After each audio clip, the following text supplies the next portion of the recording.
రామాయణ మహాభారతాలు మన రక్తంలో కలిసిపోయినాయి. అవును.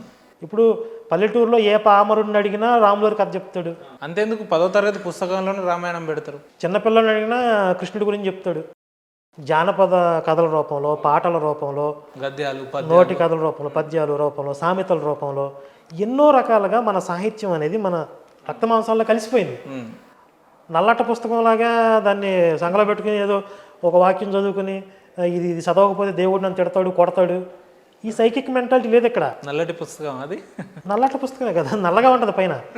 అంటే దాన్ని చదవాల్సిన అవసరం లేదు, అనుసరించాల్సిన అవసరం లేదు అంటారు దీన్ని మన పురాణాల్లో. చదవాల్సిన అవసరం లేదు అన్నట్లా.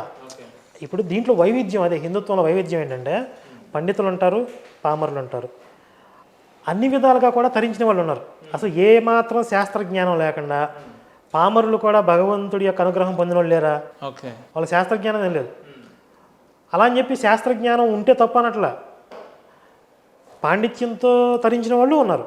ఇప్పుడు అన్ని రకాల వర్గాల వాళ్ళు ఉన్నారు అన్న ఇందులో.